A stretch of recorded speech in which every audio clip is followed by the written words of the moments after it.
throwing this down because I always start by throwing something down on the table. You know from the thumbnail what we're talking about. We're doing one of those low rent, easy filler episodes where I just haven't had time. It's been like a week and a half since I've filmed anything because life got complicated. I can't talk about it yet for legal reasons. Suffice it to say, everyone is safe, but Mr. Wargaming now has a real-world exercise in which he can apply his decades of training, looking at the rules of the game, negotiating with opponents, playing the game the way it's meant to be played. I've got some expert rules lawyers on my side, if you will, so I don't worry about it. Just understand that your old pal John has a new campaign kind of burbling in the background of his life.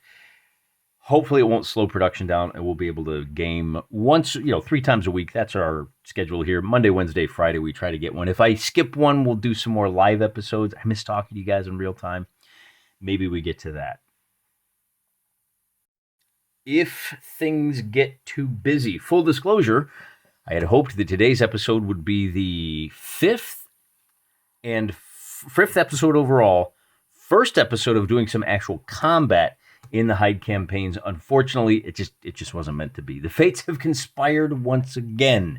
So instead, we're just going to do what have I been working on? What can you expect to see in the future? And we'll start with some of the behind-the-scenes production stuff. I got a new light for the background. So if I turn this, like if I hide it, this is what you used to see. And now I have a new kind of a backlight bouncing off the wall. It's nice. So we're going to get a little bit more light down. I think we'll have a little bit less shadows. As always, I can bring these guys down and, maybe we still have that stadium light with the 3 shells, but it's fine. Okay, now why are we not doing the first battle of our Hyde campaign on the Unnamed Planet? And the answer for that is because I'm kind of an idiot. I don't have any modern day figures. And the campaign that we've set up really uses, brigades as its maneuver element. So I was poking around and I found this game here. Now, this is part of the Jim Webster library. This is Hellfire, which, as you see, is generic 1/300 SF Wargame rules, which has 15mm figures on the cover. So it's 6mm, but whatever. It's fine. And of course, as a generic rule set, we may be able to use these with the Spanish Civil War. Parenthetical, I'm still waiting on Workman's Comp to get the eye fix, so I'm still completely out of the craft side of the hobby until I get my depth perception back. So I won't be doing what old Dino at the Solo Wargaming show calls the kindergarten arts and crafts table. That ain't us. And so as a result of that, I'm not going to be able to put together. Now, again, this I think this probably scales with 2mm figures, but we ain't getting there. So I haven't even read this yet. And the reason I have this is that it came in a 3-book bundle. This is Hellfire Campaigns. Oh, spoilers. So Hellfire Campaigns, we've talked about this a little bit. This is the book that we kind of leaned on a little bit. Here's our company cost table. This is the table that we used in the Hyde campaign to figure out, well, how many, how do we put together our brigades, right? Oh, there's our gendarmes with APCs for quelling the local populace. Here's our mechanized infantry. And I got to say, kicking things back to that campaign, I might not have been as active on the comments as you guys would like. And I really appreciate all of the different rule sets you've been pointing out for me to look at and all of the suggestions that you've made. We're all smarter than any of us, and all of us are certainly smarter than me. So keep them coming. It's great. I really appreciate that. But ultimately, what I'm looking for is a rule set that allows me to use kind of core divisions or core as my maneuver element, because I'm trying to take a much bigger view, a broader view than your standard. Well, let's take a look at this. So Hellfire, what are the maneuver elements? And I should warn you, right now, Hellfire aims to be different. It's intended not only to be a generic game, different flavors. And really, this is the passage I wanted to talk about. These games are for infantry supported by vehicles, not vehicles with a few nominal infantry. And then right down here, the game intends to place the player in the position of a reinforced battalion commander or equivalent. Okay, battalion commander isn't interested in the technicalities of how the hardware works, just that it does.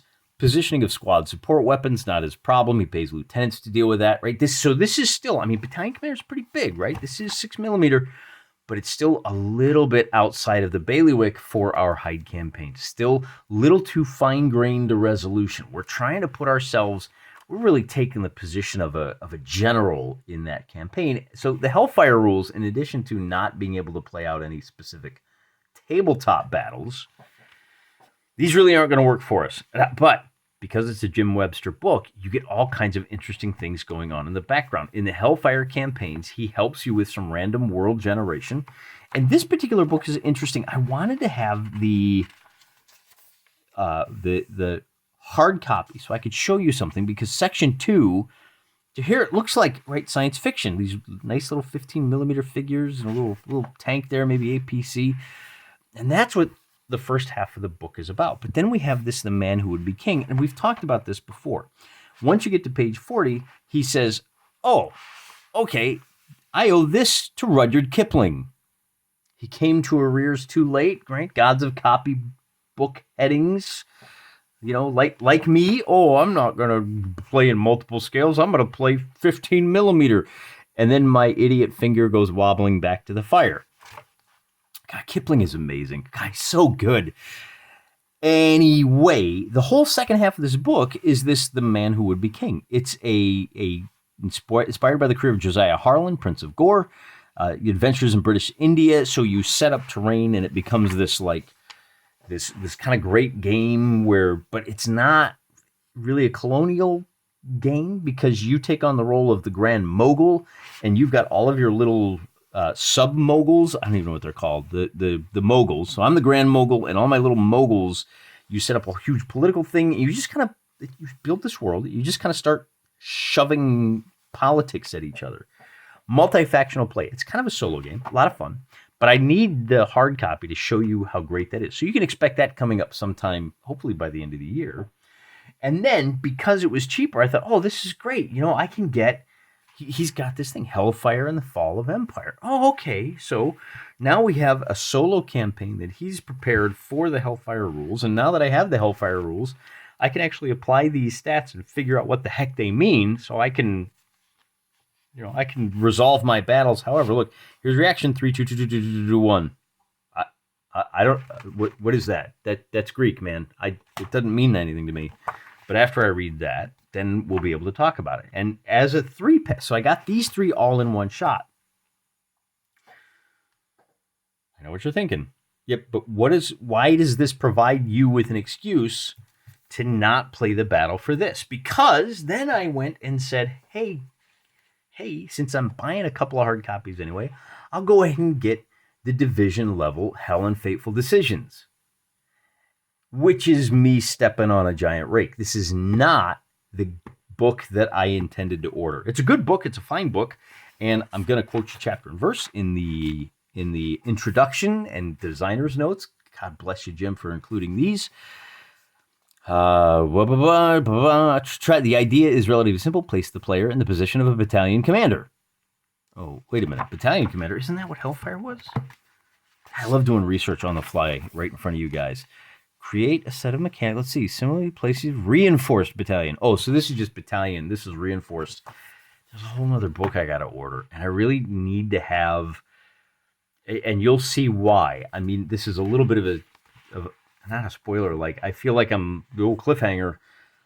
The book that I was supposed to have ordered is called Hell in Microcosm. Here is what that book looks like. I need to get a hard copy of this.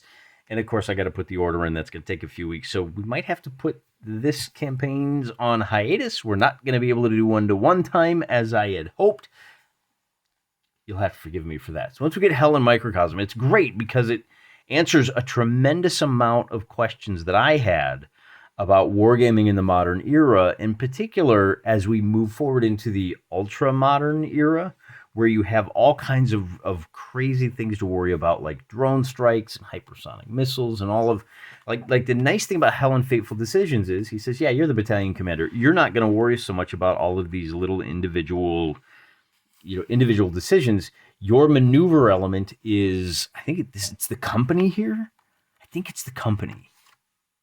But is it really the company? Because you're going to have, and here's the example that Jim provides us with. Assume you have a 3-company battalion with a little bit of support. Well, each company is going to have 10 bases of infantry, 5 bases of just boots, and then 5 bases of infantry with heavy weapons. And those heavy weapons are going to be 1 anti-tank, 1 machine gun, 1 drone. Well, that's only 3, so I feel like I'm missing something there. And each of these 3 companies is 70 points. That battalion is 210 points. Then you have to worry about vehicles. And the funny thing is, you don't treat vehicles as a company. You treat vehicles as individual. So while you're moving around, what is 3 platoons? Like 150 guys in these 10 bases. Then when you look at vehicles, you go, this tank is shooting at that tank. This helicopter is shooting at that tank. Now I'm dealing with 1-to-1 ratios. And while that may be appropriate, there's something about it just feels wrong to this noob. Fortunately, in this rule set, we use things like off-table artillery. The scale is such. Your artillery is going to be miles away. They're not going to appear on the table. So I guess the big thing to point out here in this hobby update is that of the 4 books I have from Jim Webster, I don't have the right one, and I have only myself to blame for that. And I only have you to ask for forgiveness for really dropping the hot potato on that one. Shifting gears to fantasy, I was given this wonderful little book called 2D Delves by, let's open it up, Scott R. Pyle. That name should be familiar to those of you who remember the Goals System. Now, I showed you Goal System Delves. Oh, there's the reflection. I guess maybe I need to put another diffuser on there. Now, those of you that remember back in the day, like way back in the day, one of the first rule sets we looked at was called Void Pirates, using the goal system, which uses a dice pool rolling for successes. On a 4, 5, or 6, you get 1. And on a 6, you get 2 successes. And then you can get rerolls. And we didn't actually ever play any of this because this is more of it was kickstarted. It's really a role-playing game. And Void Pirates was a skirmish game that is particularly calibrated to my cognitive load for running one force. I think that was the introduction of the Black Raven. In fact, I think we played Void Pirates before we even had a Black Raven to put on the table. We do now. And we've seen it a few times. When last we left, poor Cobalt 15 was left drifting in interstellar space, hoping for rescue, and we should get back to their adventures. We can say they drifted for a million years and maybe landed in I don't know. We need to find another sci-fi skirmish game. I don't know that the million rule sets that do that on the market right now are enough. We probably need 50 more. Anyway, goal system, Void Pirates. We've seen it. We know Scott Pyle. We like Scott Pyle. He writes good rule sets. This is it's kind of a hybrid. It's kind of a what's that Games Workshop game with the Warpstone city that got nuked? Raven's Damned 28. Damn 28 is what everybody's doing now. Hashtag Damn 28. You know the game. I think it's right at about that level. You're going to wind up having anywhere from 4 to 10 models on your side, and it's not quite RPG, not quite skirmish game. A little bit more robust than something like Night's Watch. A little bit less than full-blown goal system delves. This is straight down the gullet RPG. It was too much for me to be able to handle both sides. But this has a really nice hybrid where it would work really well. Your party of adventurers is fairly rules heavy. And then when you play against another player, they'll use those same rules, and it works pretty good. It's a 2d6 system. But then, if you're going to be playing as a solo player, there's I guess you could almost think of it as an alternative system where, in addition to the standard AI rules, my apologies for the crickets. I'll try and remember to drown those out when edit them out. Run a filter.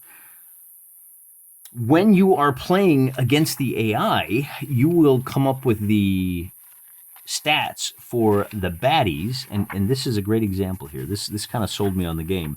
I thought, brother, Scotty boy, if I have to manage this much information for both sides, my brain is going to bust, and my viewers are going to just completely bust my chops. He says, no, slow down there, Mr. Wargaming. What you're going to do is find you're going to pause the video and you're going to find the example so that you don't waste 3 minutes of your viewers' time looking for the example. Here it is. So here's a Minotaur. And like I said, it's a 2d6 system. Rather than doing kind of a roll-off, that's not exactly right. We're going to have to do a whole video on introducing and teaching you how to play this. But instead of doing a roll-off, you just have a toughness number of 8 up when you're going after Mr. Minotaur. And he's got 15 health, move 6, right? So this is I think I can handle this.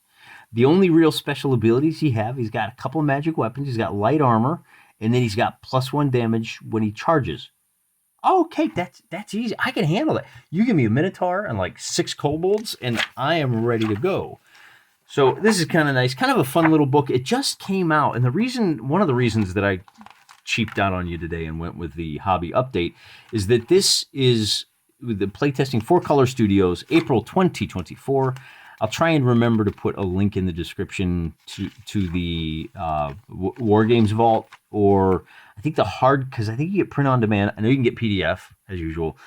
The hard copy, I think you get those directly from Scott at 4Color Studios. But the big thing is where's the notes? I could have sworn it came out in May of 2023.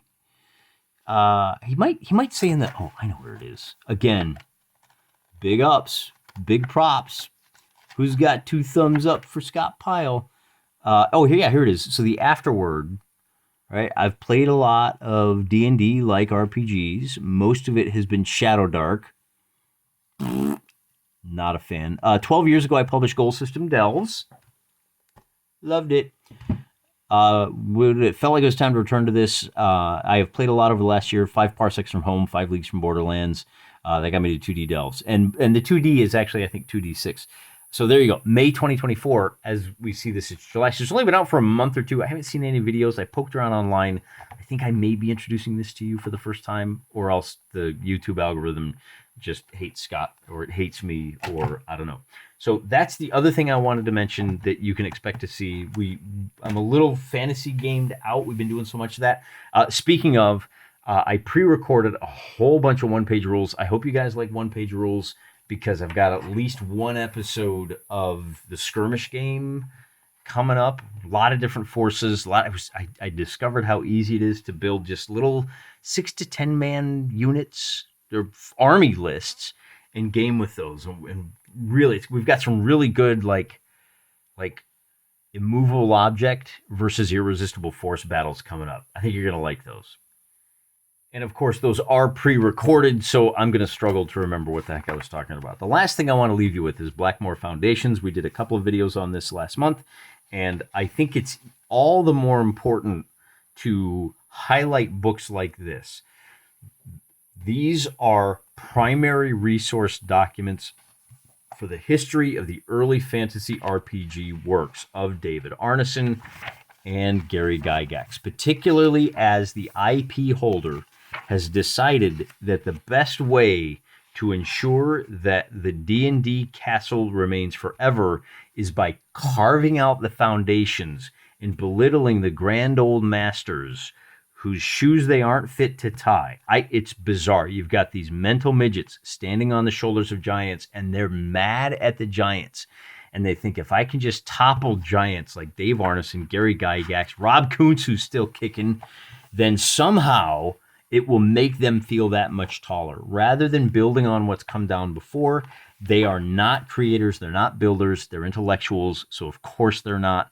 They're historians, they're professional storytellers, and the story they're trying to tell us is that these guys who created entire hobbies and changed the way we think about fantasy are somehow not worthy of the acclaim, and I just don't buy it. And, I hope you don't either.